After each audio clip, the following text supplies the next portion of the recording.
Bago matapos ang taon, ikaw ba ay hindi pa rin makapag-decide kung anong klaseng underbone ang kukunin mo na babagay sa'yo? Pues, kung oo, panoorin mo lang tong video na to hanggang dulo para alam mo kung anong meron sa 2023 Yamaha Sniper 155.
Para good day sa inyo mga ropa, and this is Brentro, all about two wheels. For today's vlog nga pala ay tayo ay magku-quick review lang dito sa Sniper 155 2023 model.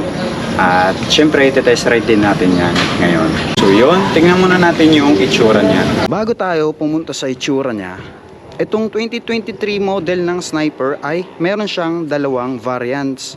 Isang standard version at yung R version. Bali, itong i-review natin ay yung standard version na which is may single pot lang siya, at yung R version naman is dual pot. Tara, i-examine na natin yung itsura niya. So, pagdating naman dito sa harapan niya, sa may mukha niya, mapapansin mo agad yung itsura ng pagka-aggressive ng mukha niya, no? So, makakita mo naman dito sa may kantuhan. So, bali, upgraded na pala siya ng mini driving lights. Ayan. At nagpakabit lang siya dito ng bracket na mapaglagyan ng mini driving lights. Ayan. So, yun. Balik tayo sa itsura ni Snipey. Na mapapansin nyo dito yung edges niya, yung kantuhan niya dito sa may gilid. At syempre, ito yung papatulis na ilong niya. Ayan. Mapapansin nyo agad yung pagkaangas na itsura niya. Sa mukha pa lang. Tapos, itong klase ng kulay ng fairings niya, which is yung metallic gray na parang ginaya sa NMAX at yung XMAX. Tapos, meron siya ditong decals na silver and orange, no? Na para tumugma talaga. At head turner pagdating sa daan, no? Para hindi lang siya mukhang gray lang talaga lahat. So, dinagdagan ni Yamaha ng silver at orange na may nakalagay na 6-speed. Sa kabila is nakalagay yung Sniper. Napakaangas talaga, no?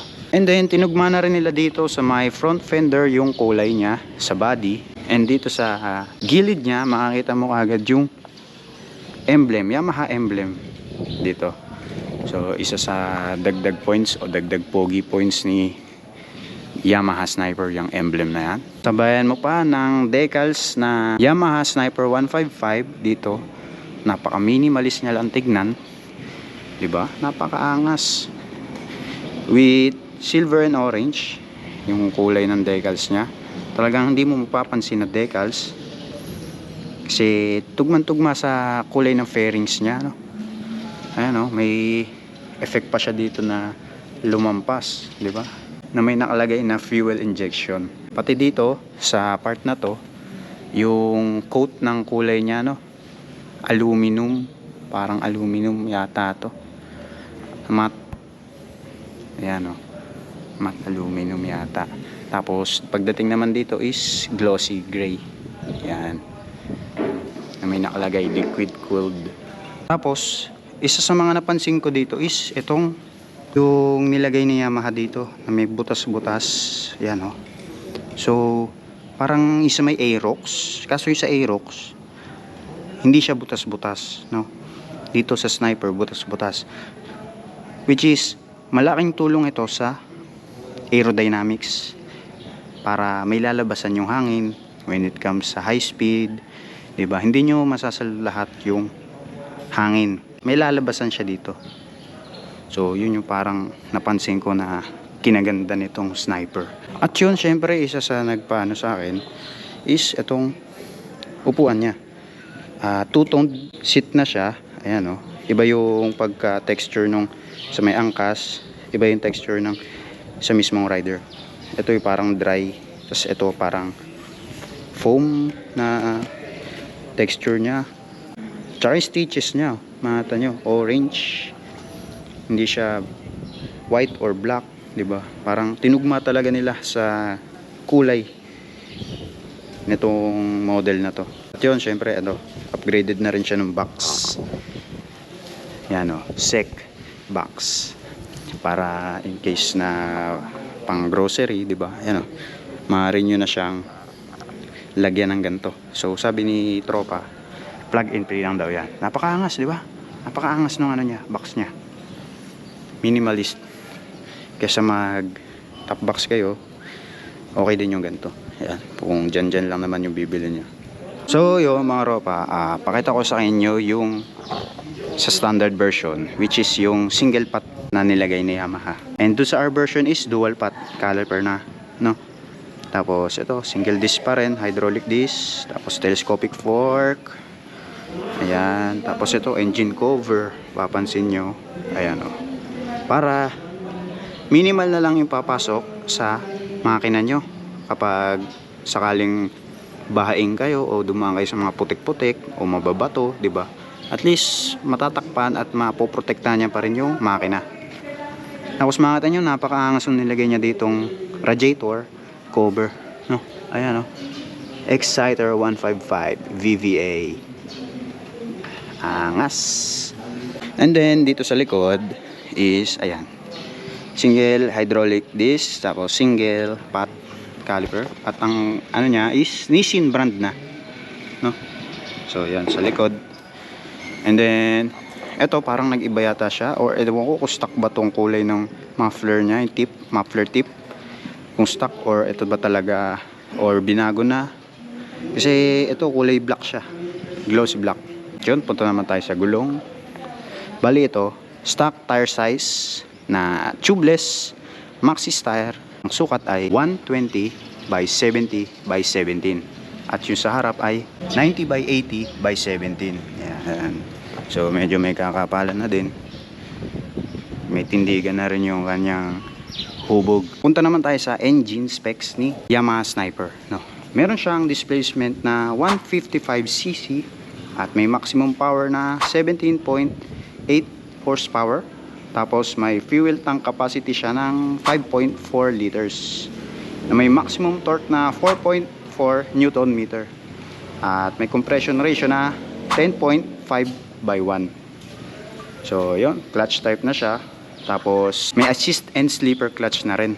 So napakaangas na rin talaga ng dati ni Snipey. At yun, chain drive. Ayan, makita nyo naman. Ang engine type is single cylinder, 4-stroke, 4-valve, liquid cooled, single overhead cam engine. So yun mga ropa, punta naman tayo sa seat height nya, no? Tingnan natin kung kaya ba ng 5.5 itong Sniper 155.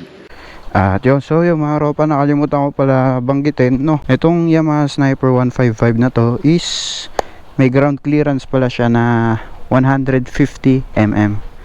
So yan, tara, tingnan natin yung seat height nya.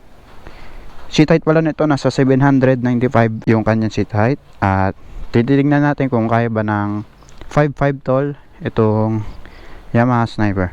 So yan, unang upo. Alright. So yan. Ayan, napaka. Kita ba pa ako? Kita? So ayan mga ropa, nakita nyo, ito yung tsura ng ating paa. Sa semi tiptoe tayo dito sa Sniper. So para sa aking 5.5, smooth na smooth at magaan siya. Tapos napaka madali lang siyang balansihin. Ayan, madali lang siya balansihin sa ating mga 5.5 tall. So yun, at ngayon test ride na natin siya. Alright, so yun, tara i-test ride na natin. So ito pala mga ropa, sabihin ko lang, ang standard version ay naka-mechanical yung susi, bali desusi siya. So yung R version is keyless, no? At yun, unang start, ayan, makita nyo agad yung panel gauge nya, napaka-pugi, Yamaha ang itsurahin. So yun, hindi na ako ganun mag-explain dito sa panel dahil quick review lang to. At ito, switches, high beam, low beam. Tapos yun, nagpalagay pala siya dito para sa mini driving light. Tapos ayan, turn signals, then busina. Ayan, dito sa kabila is hazard. Ayan, ayan, kill switch, tapos yung power. Tapos yun, napakalambot nung clutch nya, ayan o. Oh. So yan, tara test ride natin, semi test ride lang dito lang sa around subdivision. So yun, naka neutral tayo. Kill switch, may kasama pang brake to, wala na, ganyan. Tapos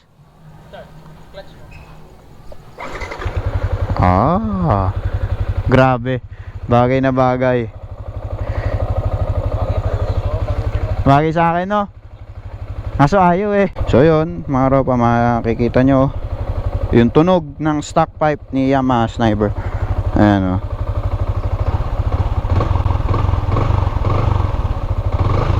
Yun ang tunog ni Yamaha Sniper. So yan, let's go for the test ride. Naka neutral tayo.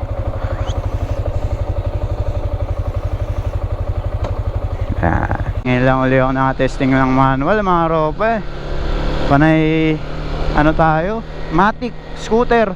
So maganda yung pagpasok ng gearing nya, ano mga ropa, dito sa Sniper. Ganda, lambot pati ng clutch. Testing lang tayo medyo mabilis. Wow, test ride lang. So medyo ano pala yung ano nya, pansin ko lang mga ropa dito sa Sniper, yung ano nya, makina nya, medyo maingay siya, no? Maingay yung makina nya. I don't know why.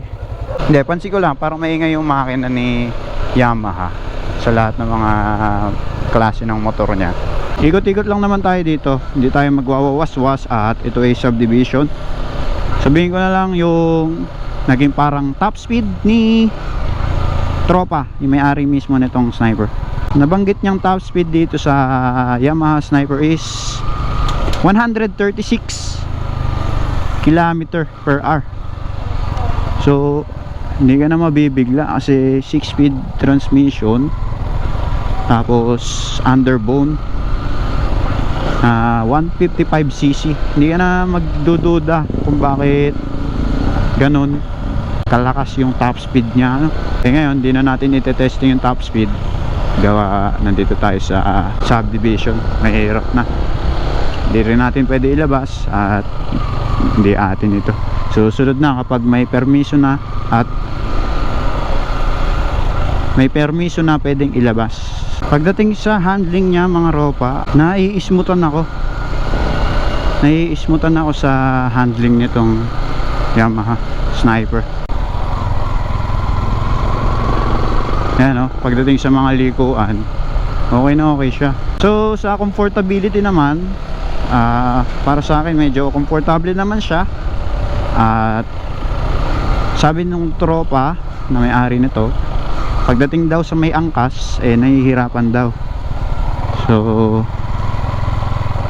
ayun, tapos medyo aggressive yung itsurahan natin dito, no? Sporty na sporty ang datingan natin. Tapos nararamdaman ko parang mainit na exhaust nya dito sa may bandang paa. Parang medyo may mainit na hangin na lumalabas. So yun, okay. Hanggang dito lang muna ang ating test ride mga ropa. Susunod, magfo full test ride na tayo, gagamitin natin. Sakaling may chance tayo gumamit ng Sniper, mag-rides tayo. Ayan. So yun mga ropa, inabot na tayo ng gabi. At ayan, na test ride na natin yung Yamaha Sniper 155. Sensya na, medyo Bitin pa kayo. Susunod, baka maka-request tayo. Swap muna ng motor, no? Ibabiyahe ko sa Marilaki. Joke lang. So, ito pala yung may-ari, si Tropa. Boss, anong pangalan niyo, boss? Mark Katakis. Oh, Mark Katais. Salamat kay Boss Mark at napaunlakan tayong i-review ang kanyang poging-poging Sniper 155. Ayan. Siyempre, kasama niya yung pinsan niya, si Boss Carlo, yung may-ari ng PCX 160 na na-review natin, no? So, sana mas marami pa tayong ma-review. Ang presyo pala ng itong standard version is 123,900,000, no? Yung sa may R version naman is 129,900. Kung gusto niyo ng dual pot o single pot, dito kayo sa poging-poging Sniper. So may ibang kulay itong standard, hindi lang itong gray, meron din siya nung race blue.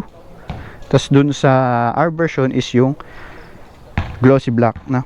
So yun mga ropa, at dito na tayo nagtatapos. Maraming salamat sa mga nanood. Maraming salamat dahil umabot pa sa dulo ng video na to.